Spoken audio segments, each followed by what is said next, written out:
Glad you've come to join me today.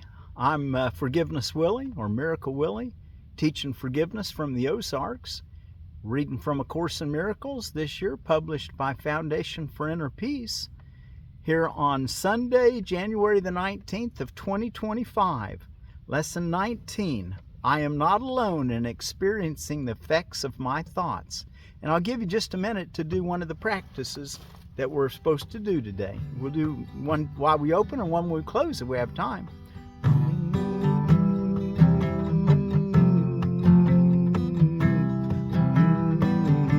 I'm not alone in experiencing the effects of my thoughts. I'm not alone in experiencing the effects of my thoughts. Thinking and its results are really simultaneous, for cause and effect are never separate.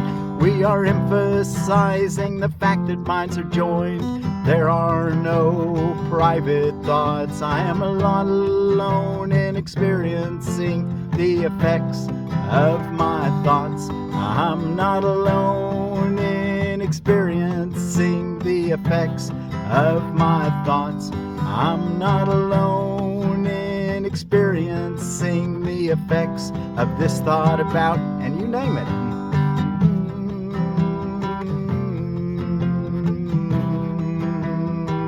Again, I'm not alone in experiencing the effects of this thought about.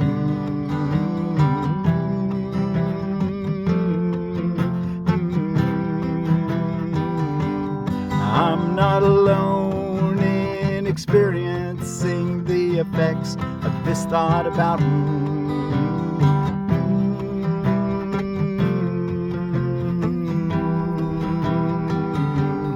I'm not alone in experiencing this thought about.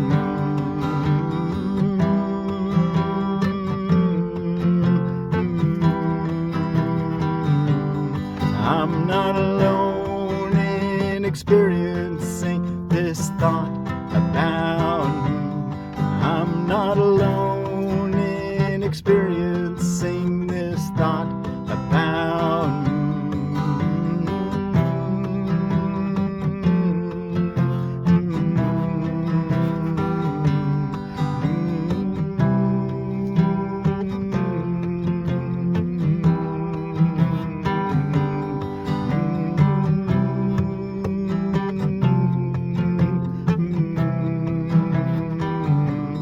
I'm not alone in experiencing the effects of this thought about.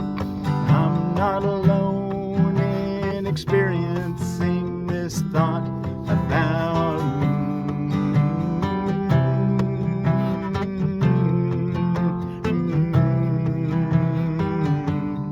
I'm not alone in experiencing the effects of my thoughts.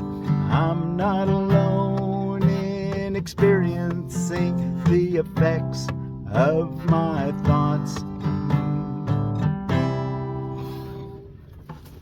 Well, thank you all again for, or I don't know if I said again, but thank you for joining me here on Lesson 19. Let's read through it and see what it says. We'll do that again at the end of our time together. Lesson 19, I am not alone in experiencing the effects of my thoughts. The idea for today is obviously the reason why your seeing does not affect you alone.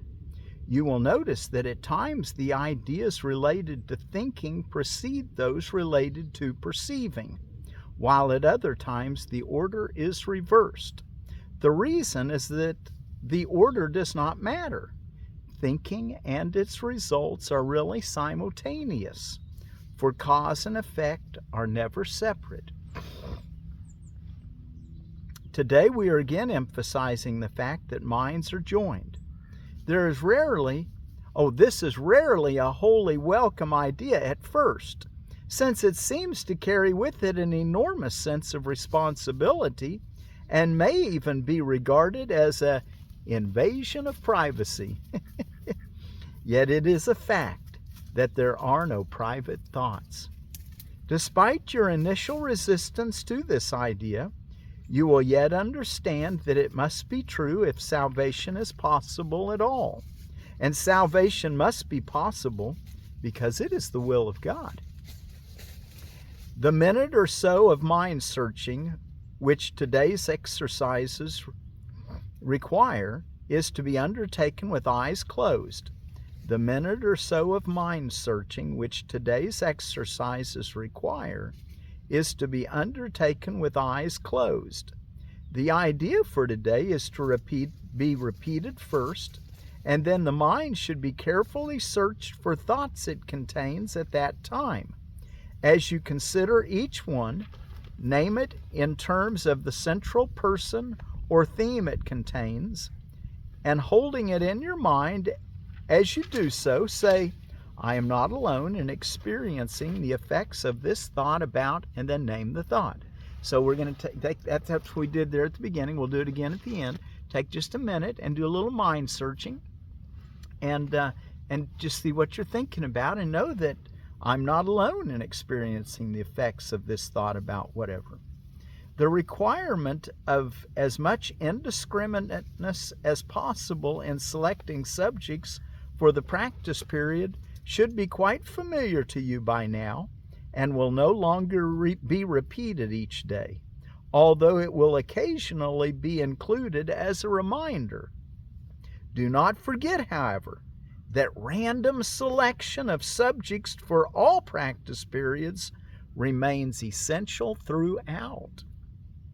Lack of order in this connection will ultimately make the recognition of lack of order in miracles meaningful to you.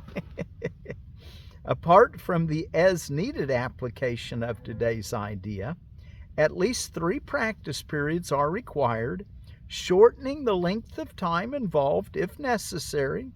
Do not attempt more than 4. So 4 times today, for about a minute, you're just going to you're going to start off by saying, I'm not alone in experiencing the effects of my thoughts. Then you're going to, with your eyes closed, just look at what you're thinking about. And after you've pinned it down, noticed what it is, I say pin it down. Once you've noticed what you're thinking about, kind of let it, don't get too involved in it, but just notice it. And then tell yourself, I'm not alone in experiencing the effects of this thought about whatever it is you're thinking about. And then quietly look for the next thought that's in your mind. And reminding yourself today, I'm not alone in experiencing the effects of my thoughts. He says do it 3 times for about a minute. You can do it 4 if you'd like. And we're going to do 2 of them right here today, right together. Okay, let's go take a look in our text reading. And we're ready for chapter 3, the innocent perception in the text. Section 1, atonement without sacrifice. And another title you might like to think of this is good can withstand any form of evil, as light abolishes forms of darkness. That's a favorite saying of mine in there. Good can withstand any form of evil, as light abolishes forms of darkness. And a few sentences before this is in paragraph 7. We'll get to it in a minute, but I just wanted to give you kind of a preface. Innocence is wisdom because it is unaware of evil, and evil does not exist. This is something we really want to get a firm handle on, is that anything that seems evil is simply your own judgments that you're making, and that it's an unreality.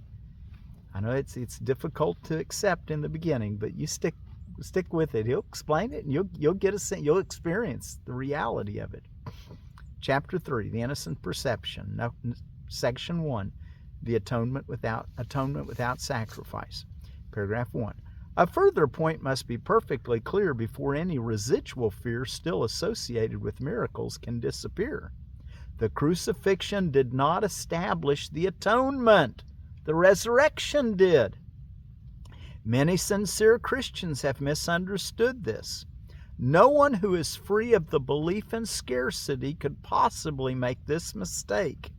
If the crucifixion is seen from an upside-down point of view, It does appear as if God permitted and even encouraged one of his sons to suffer because he was good. This particularly unfortunate interpretation, which arose out of projection, has led many people to be bitterly afraid of God. Such anti-religious concepts enter into many religions. Yet the real Christian should pause and ask, how could this be? Is it likely that God himself would be capable of the kind of thinking which his own words have clearly stated is unworthy of his Son? And a place where he clearly says something contrary to that is in Mark chapter 12 and verse 31. Love your neighbor as yourself. And if God tells us to do that, don't you think he'd be doing that? Do you think he would impose on any of his sons not to give him complete love, turn his back on him, put the sins of the world on him? Anyway, he's telling us that this is very important. The first sentence, a further point must be perfectly clear before any residual fear still associated with miracles can disappear. The crucifixion did not establish the atonement. The resurrection did. Okay, paragraph 2. The best defense, as always, is not to attack another's position, but rather to protect the truth. It is unwise to accept any concept if you have to invert a whole frame of reference in order to justify it. This procedure is painful in its minor applications and genuinely tragic on a wider scale. Persecution frequently results in an attempt to, in quotes, justify the terrible misperception that God himself persecuted his own Son on behalf of salvation. The very words are meaningless. It has been particularly difficult to overcome this because although the error itself is no harder to correct than any other, many have been unwilling to give it up in view of its prominent value as a defense. In milder, and here he's going to give an example of how it's used as a defense. In milder forms, a parent says, "This hurts me more than it hurts you," and feels exonerated in beating a child. Can you believe our Father really thinks this way? It is so essential that all such thinking be dispelled that we must be sure that nothing of this kind remains in your mind. I was not punished because you were bad. The holy benign lesson the atonement teaches is lost if it is tainted with this kind of distortion in any form. And that reminds me of yesterday's reading when he said in paragraph 3, yesterday's chapter 2 and the last section, 8, paragraph 3, he says, sentence 4, punishment is a concept totally opposed to right-mindedness. And the aim of the last judgment is to restore right-mindedness to you. Okay, so again, let me read that again. It is so essential that all such thinking be dispelled that we must be sure that nothing of this kind remains in your mind. I was not punished because you were bad. God doesn't punish, and you need not punish. That's not right-mindedness. The holy benign lesson the atonement teaches is lost if it is tainted with this kind of distortion in any form. Paragraph 3. The statement, "Vengeance is mine, saith the Lord," is a misperception by which one assigns his own evil past to God. And that's a quote out of Romans chapter 12, verse 19. Vengeance is mine, saith the Lord. The evil has nothing to do with God. Evil's not real. He did not create it, and he does not maintain it. God does not believe in retribution. Punishment inflicted on someone as vengeance for wrong. That's retribution. God doesn't think that way. God does not believe in retribution. He doesn't believe in punishment. His mind does not create that way. He does not hold your, in quotes, evil deeds against you. Is it likely that he would hold them against me, says Jesus? Be very sure that you recognize how utterly impossible this assumption is and how entirely it arises from projection. This kind of error is responsible for a host of related errors, including the belief that God rejected Adam and forced him out of the Garden of Eden. And you can read about that in Genesis chapter 3, verse 22 and 20 through 24. It is also why you may believe from time to time that I am misdirecting you. I have made every effort to use words that are almost impossible to distort, but it is always possible to twist symbols around if you wish. Sacrifice is a notion totally unknown to God. Sacrifice, surrendering a possession to God as an offering. I found that in the Oxford Language Dictionary, as well as the last one, the retribution.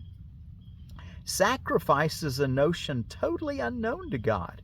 It arises solely from fear, and frightened people can be vicious. Sacrificing in any way is a violation of my injunction that you should be merciful, even as your Father in heaven is merciful. And there's a quote Jesus made, recorded in Luke chapter 6, verse 36. In other words, if you're going to be merciful, you got to be merciful to yourself too. If you're practicing sacrificing, that you've got to sacrifice your good, you want to learn to follow your heart and do what's good because it is good in reality. Don't upside down think it. Think it upside down thinking. It has been hard for many Christians to realize that this applies to themselves. When it says sacrificing in any way is a violation of my injunction that you should be merciful even as your Father in heaven is merciful, it has been hard for many Christians to realize that this applies to themselves. Good teachers never terrorize their students. To terrorize is to attack, and this results in rejection of what the teacher offers. The result is learning failure. 5. I have been correctly referred to as the Lamb of God who taketh away the sins of the world. But those who represent the Lamb as bloodstained do not understand the meaning of the symbol. And that's a quote out of John chapter 1, verse 29 through 32. Correctly understood, it is a very simple symbol, the Lamb, that when it says the Lamb of God who taketh away the sins of the world. Correctly understood, it is a very simple symbol that speaks of my innocence. The lion and the lamb lying down together symbolize that strength and innocence are not in conflict, but naturally live in peace. Naturally live in peace. And that the lamb and the lion lying down together is a quote out of chapter 11 of Isaiah, verse 6, also repeated in Revelation chapter 5, verse 5 and 6. So that's an example of the lion, strength, and the lamb, innocence, that they naturally live in peace together. That's strength and innocence. Blessed are the pure in heart, for they shall see God, is another way of saying the same thing. And that's a quote that Jesus made in the Beatitudes, recorded in Matthew chapter 5 and verse 8. A pure mind knows the truth, and this is its strength. It does not confuse destruction with innocence because it associates innocence with strength, not with weakness. That's what we want to start doing more. Paragraph 6. Innocence is incapable of sacrificing anything because the innocent mind has everything and strives only to protect its wholeness. It cannot project. It can only honor other minds because honor is the natural greeting of the truly loved to others who are like them. That's what namaste is all about. Namaste. I honor you. I greet you with the holiness that I see in you. It can honor other minds because honor is the natural greeting of the truly loved to others who are like them. The Lamb taketh away the sins of the world. Again, John chapter 1, verse 29. The Lamb taketh away the sins of the world in the sense that the state of innocence or grace is one in which the meaning of the atonement is perfectly apparent. The atonement is entirely unambiguous. It is perfectly clear because it exists in light. Only the attempts to shroud it in darkness have made it inaccessible to those who do not choose to see. Paragraph 7. The atonement itself radiates only truth. It therefore epitomizes harmlessness and sheds only blessing. And that's ahimsa, harmlessness, one of the tenets yoga is based on. The atonement itself radiates nothing but truth. It therefore epitomizes harmlessness and sheds only blessing. It could not do this if it arose from anything but perfect innocence. Innocence is wisdom because it is unaware of evil, and evil does not exist. It is, however, perfectly aware of everything that is true. The resurrection demonstrated that nothing can destroy truth. Good can withstand any form of evil, as light abolishes forms of darkness. The atonement is therefore the perfect lesson. It is the final demonstration that all the other lessons I taught are true. If you can accept this one generalization now, there will be no need to learn from many smaller ones. You are released from all errors if you believe this. Believe what? That good can withstand any form of evil as light abolishes forms of darkness. That's why I call myself an eternal optimist. Because light is all that's reality. Everything else is just not there. And the last paragraph, 8. The innocence of God is the true state of mind of His Son. The innocence of God is the true state of mind of His Son. In this state, your mind knows God, for God is not symbolic, He is fact. Knowing His Son as He is, you realize that the atonement, not sacrifice, is the only appropriate gift for God's altar, where nothing except perfection belongs. The understanding of the innocent is truth. That is why their altars are truly radiant. Okay. Before we go close with our song, let's see what's going on around the world today. It's World Religion Day. It's the third Sunday in January. So, World Religions Day promotes interfaith understanding. In the Ethiopian Orthodox Church, it's Epiphany, where Jesus was baptized in the Jordan. You can read about that in Matthew chapter 3. I'll put it in the description below. Mark 1, Luke 3, and John 1. I'll put the actual verses if you want to look them up. Archery Day. Artist says Outlaw Day. Brew a Potion Day. I found these all on holidays and observances. Good Memory Day. I always think about the good memories. Let all the rest of them go as nothing. That's what we're learning. Popcorn Day. Is he amazed? I grew popcorn when I was a little kid. One of the first things I ever grew. And it popped. I was so excited. It grows just like regular corn. It looks like, matter of fact, you can't tell the difference. When it's growing, it looks like corn, just regular corn. Sanctity of Human, ZMAs. Sanctity of Human Life Day and Gun Appreciation Day. Those don't seem like that would be on the same day, huh? Anyway, Sanctity of Human Life Day. And we're all one with God and one with each other. We're learning I'm not alone in experiencing the effects of my thoughts.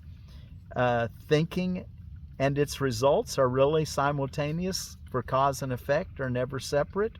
We are emphasizing the fact that minds are joined.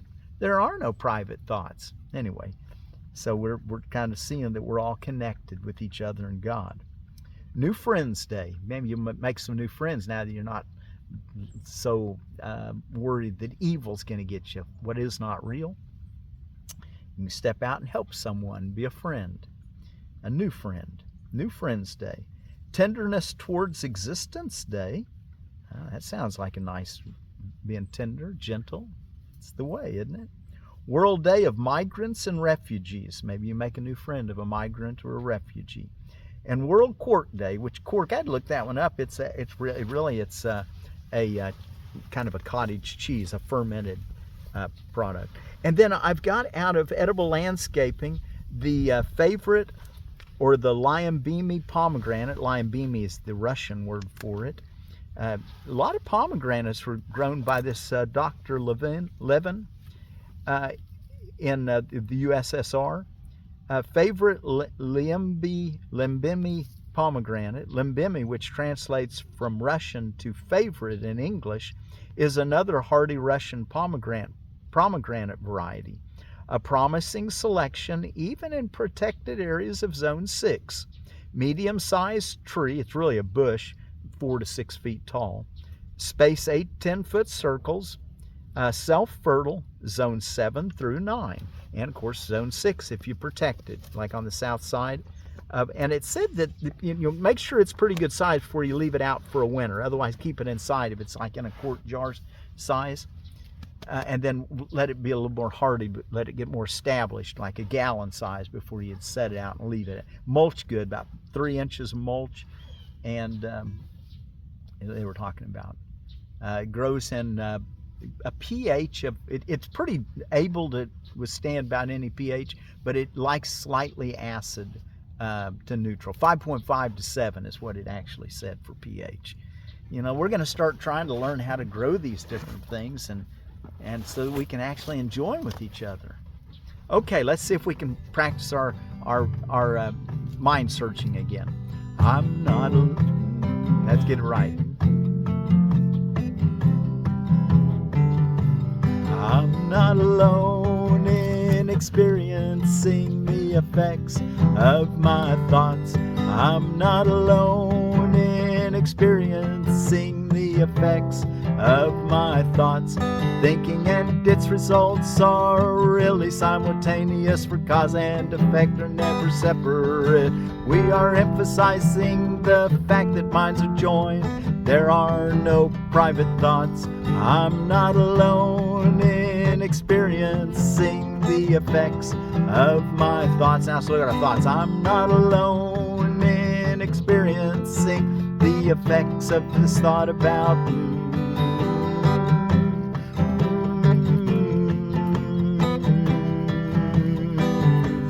I'm not alone in experiencing the effects of this thought about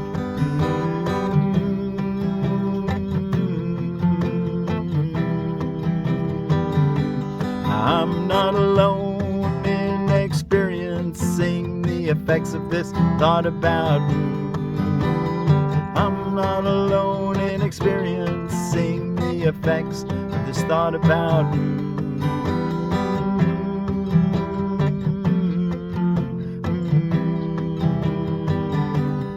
I'm not alone in experiencing the effects of this thought about. What are you thinking about? I'm not alone.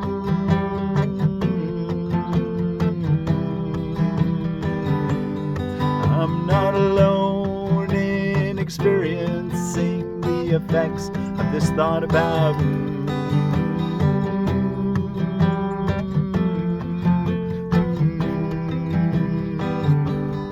I'm not alone in experiencing the effects of this thought about.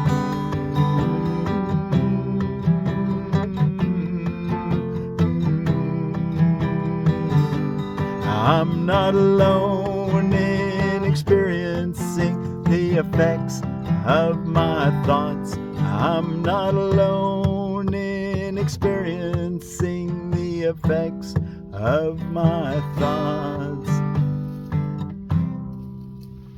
I'm not alone in experiencing the effects of my thoughts. And I'm so glad they've reached some kind of a peace in Palestine and between Hamas and Israel. And so let's use the word in Arabic for peace, Salaam. And of course, Israel, Shalom. So, Salaam be with you. I am not alone in experiencing the effects of my thoughts. Salaam.